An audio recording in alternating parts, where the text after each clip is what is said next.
Amoureux de la musique, salut et bienvenue. Aujourd'hui un épisode réservé aux hommes, aux vrais, ceux qui ont de la barbe, du poil sur le torse et sous les bras. Aujourd'hui, on va parler d'amour.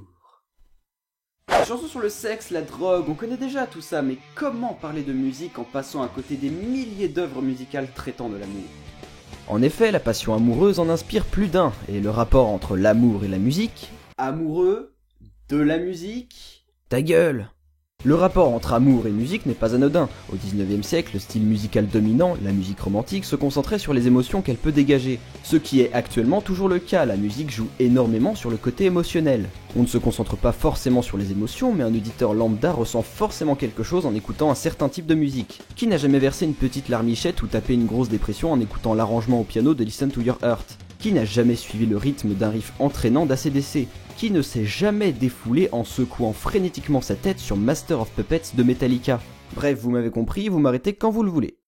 Mais bien évidemment, rares sont les personnes à apprécier autant une douce mélodie au piano que le son des guitares lourdes et grasses d'un morceau hard rock / metal sur un rythme de batterie effréné. Certaines personnes trouveront de l'émotion là où d'autres trouveront de la niaiserie ou de la pollution sonore. Mais nous ne sommes pas là pour philosopher sur les différentes émotions que procure la musique. Nous allons parler de toutes ces chansons à l'eau de rose qui submergent le monde musical.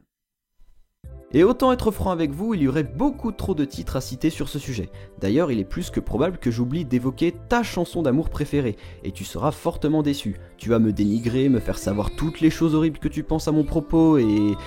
Oui bon, n'en fais pas trop quand même. Les musiques d'amour, c'est un peu comme les podcasts sur YouTube, il y en a plein, mais alors vraiment plein. Et mis à part quelques exceptions, on a souvent l'impression d'entendre la même chose. Ok, la caméra, c'est bon, parfait. On va pouvoir refaire des blagues.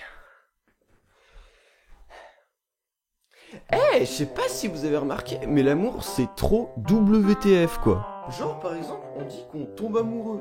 Alors déjà, c'est qui amoureux et pourquoi tu veux qu'il tombe ? C'est pas, c'est pas gentil, hein. Il va se faire mal, le pauvre amoureux. Bonjour, je suis amoureux. Ouch. Et le plus triste dans tout ça... Tu crois qu'on devrait... Non, arrête, j'adore me foutre de sa gueule. Et oui, de Love Me Tender d'Elvis Presley aux nombreux titres actuels de Bruno Mars, Ed Sheeran et compagnie, la passion amoureuse n'a pas fini d'inspirer les musiciens.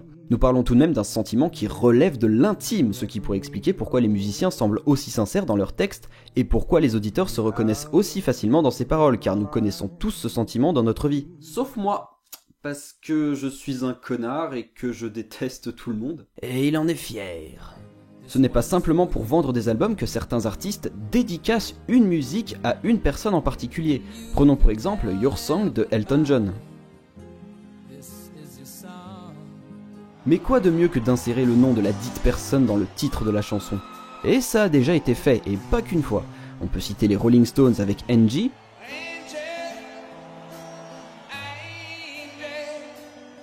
les Beatles avec Michelle, ou bien encore, que dites-vous de la célèbre Roxanne de The Police ?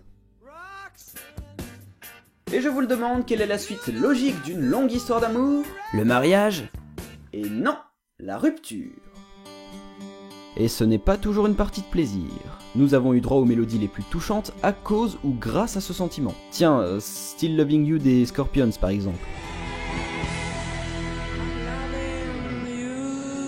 Inutile de préciser que l'ambiance de ces musiques reflète parfaitement ce sentiment. Même les mecs de Led Zeppelin dont les riffs de guitare sont habituellement frénétiques laisseront tomber leur rock électrique pour composer Babe I'm Gonna Leave You.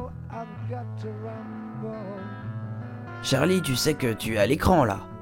Je sais, mais ça me blase de parler de ça. Qu'est-ce qu'on en a à foutre de l'amour, sérieusement ? C'est pour les faibles. Moi, je voulais parler de musique, et ça, c'est pas de la vraie musique. C'est gnangnan, c'est guimauve, ça me fait vomir par les oreilles, putain. Eh oh, tu te calmes toi là-bas, hein. Oh, toi, c'est pas le moment, hein. Je m'en fiche, c'est pas parce que tu t'y connais pas en amour que tu dois empêcher les autres amoureux de s'aimer. Alors au lieu de parler de quelque chose que tu connais pas, va t'acheter des Mars pour oublier ta solitude. Ok. Goodbye, my lover. Goodbye, my friend. You have been the one. You have been the one for me. Goodbye, my lover. Goodbye, my friend. You have been the one. Cet épisode est désormais terminé. Je m'en vais maintenant retourner dans ma triste solitude. Si vous voulez jouer les solitaires avec moi, n'hésitez pas à vous abonner à la chaîne pour ne pas louper la prochaine vidéo, ou à me suivre sur les réseaux sociaux, Facebook et Twitter. C'était Charlie Stradlin, à très vite pour de nouvelles aventures musicales.